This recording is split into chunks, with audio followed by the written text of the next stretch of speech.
नमस्कार। आज हम आपको एक राजा, एक रानी और महल पर महाभारत की पूरी कहानी दिखाने जा रहे हैं। राजा यानी धौलपुर के राजा हेमंत सिंह, जिनकी तस्वीरें शायद आप पहली बार टीवी स्क्रीन पर देख रहे हैं। महारानी यानी वसुंधरा राजे, यानी ग्वालियर के सिंधिया राजघराने की बेटी और धौलपुर के महाराज की बहू।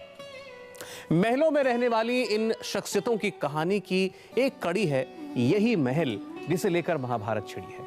और दिलचस्प यह है कि महलों की यह महाभारत राजा और रानी के बीच नहीं हो रही है।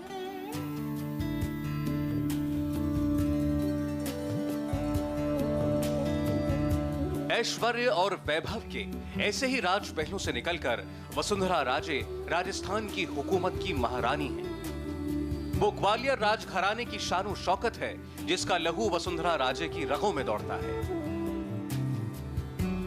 ग्वालियर के इसी राजमहल से निकलकर वसुंधरा राजे 1970 के दशक में धौलपुर की रानी बनती हैं और फिर अतीत की दो शानदार विरासत को समेटकर सियासत की स्याह दुनिया में कदम रखती हैं। वसुंधरा के हर एक कदम में ऐश्वर्य और वैभव की हसीन दुनिया है, तो उनकी हर एक चाल पर राजनीति की पैनी नजर है।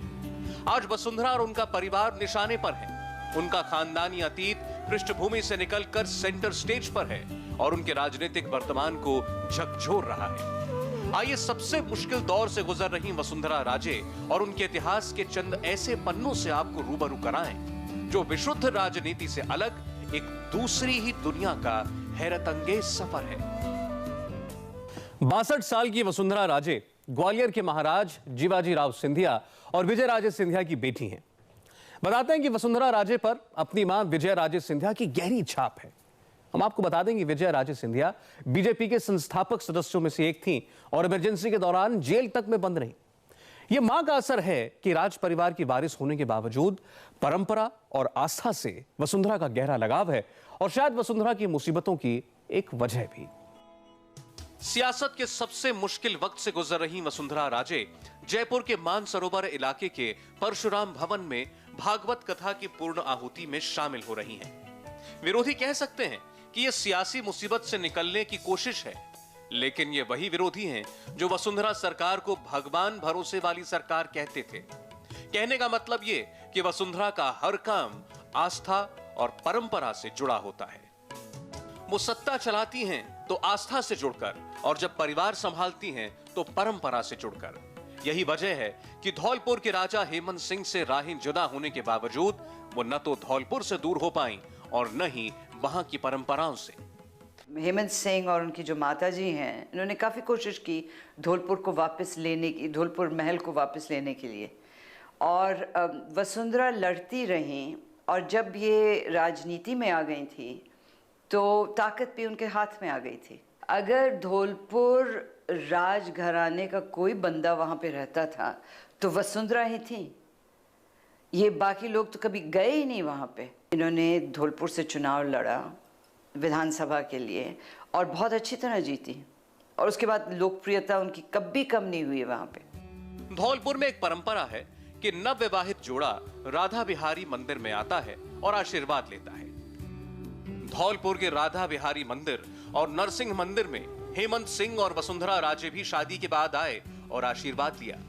इसकी वजह बताते हैं कि धौलपुर के राजाओं की समाधियां इसी मंदिर के आसपास बनी हुई हैं। मंदिर में पूजा के बाद धौलपुर राजघराने के लोग इन समाधियों पर जाते हैं और अपने पूर्वजों का भी आशीर्वाद लेते हैं। मंदिर के मुख्य पुजारी बताते हैं कि धौलपुर से वसुंधरा का जुड़ाव आज भी है। बेटे दुष्यंत सिंह की शादी के बाद भी वसुंधरा अपनी बहू निहारिका के साथ यहाँ आई थी। दुष्यंत के साथ शादी हुई थी, तब भी वो भी सभी लोग आए। दुष्यंत निहारिका भी यहाँ पर आए थे शादी के बाद? शादी के बाद दुष्यंत जी और निहारिका जी आए, दर्शन किए, उसके बाद महलों के अंदर गए। यहाँ दर्शन करते हैं फिर महल में जाते हैं? फिर महल में जाते हैं। ऐसा कहा जाता है कि राधा बिहारी मंदिर पर धौलपुर राजघराने के लोग इसीलिए आते हैं क्योंकि यहाँ से मिला आशीर्वाद कवच की तरह काम करता है। आज की तारीख में राजा हेमंत सिंह अब धौलपुर नहीं आते, जबकि वसुंधरा अक्सर धौलपुर आती है। विवाह के उपरांत जब उनके पारिवारिक जीवन में नया दौर प्रारंभ हुआ, जबकि उन्हें अपने पति से अलग रहना पड़ा, और उसके बाद उनका जो ये जुझारू रूप है ये सामने आया। पति के जाने के बाद भी वे धौलपुर की महारानी बनकर और धौलपुर के नागरिकों के सम्मान और आदर का पात्र बनकर वहाँ रह रही थी। ये बहुत बड़ी बात है। वसुंधरा राजे ने धौलपुर राजघराने की हर परंपरा से खुद को जोड़े रखा है और इसी कड़ी में वो जब भी शहर में आती हैं, राधे बिहारी मंदिर का रुख जरूर करती हैं। राजस्थान के जाट राजाओं ने धौलपुर पर राज किया। केसरबाग पैलेस एक जमाने में जाट राजाओं का महल होता था। सवाल उठता है कि धौलपुर की मिल्कियत को लेकर वसुंधरा और उनके बेटे में इतना मोह क्यों है? इस सवाल का जवाब है कि हेमंत सिंह से अलग होने के बावजूद वसुंधरा राजे ने हमेशा खुद को धौलपुर की बहू कहा। आज धौलपुर में अपने पति और धौलपुर के आखिरी महाराज हेमंत सिंह से ज्यादा लोकप्रिय हैं वसुंधरा राजे। उन्होंने अपने बेटे दुष्यंत सिंह को भी धौलपुर की मिट्टी से जोड़कर रखा। ये वो छतरियां यानी समाधियां हैं जो धौलपुर के राजाओं यानी राजा हेमंत सिंह के पूर्वजों की हैं। ये छतरी तीरथ सिंह की है। ये महाराजा तीरथ सिंह की छतरी है, धौलपुर राजघराने के महाराजा, और सबसे पुरानी छतरी है। छतरी यानी कि वो जगह जहाँ पर धौलपुर के राजे महाराजाओं की अंतिम निशानियां हैं। ये पीपल के पेड़ के पीछे नजर आ रही है, यहाँ से वो महाराजा भगवंत सिंह की छतरी है। ये भी धौलपुर के ही जो धौलपुर का राजघराना है उसी राजघराने का एक स्तंभ हुआ करते थे। हेमंत सिंह के नाना, उनकी ये छतरी सामने वाली छतरी है, ये उनकी निशानी है।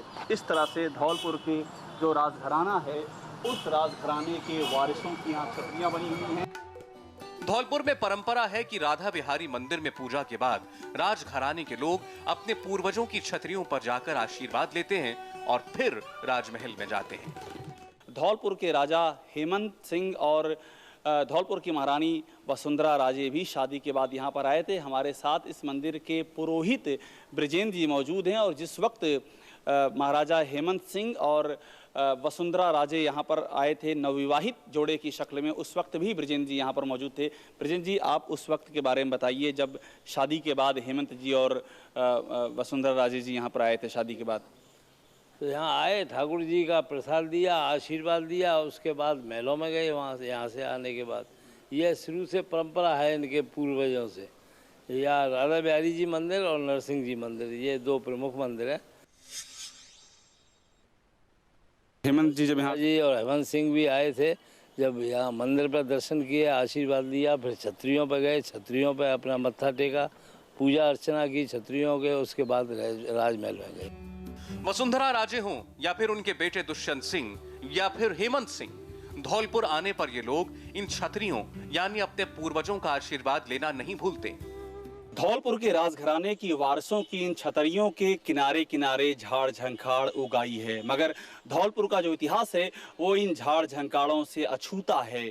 इन छतरियों में धौलपुर के राजघराने की तमाम सारी कहानियां दफन है और आज भी जब धौलपुर के राजघराने के वारिस यहाँ पर आते हैं तो यहाँ नमन करते हैं, आशीर्वाद लेते हैं और एक जो परंपरा चली आ रही है, बेहद पुरानी परंपरा, उस परंपरा के आज भी जिंदा होने की निशानी बन चुकी हैं ये राजघराने की छतरियां। राजा रानी की कहानी में वक्त है एक ब्रेक का, और ब्रेक के बाद आपको लेकर चलेंगे धौलपुर के राजनिवास पैलेस के अंदर, जहां आप देखेंगे इस राजमहल का वैभव। धौलपुर के लोग बताते हैं कि एक वो दौर था जब धौलपुर के केसरबाग पैलेस के दरवाजे आम जनता के लिए हमेशा खुले रहते थे, लेकिन आजादी के बाद रजवाड़ों के भारत में विलय के साथ तस्वीर बदल गई।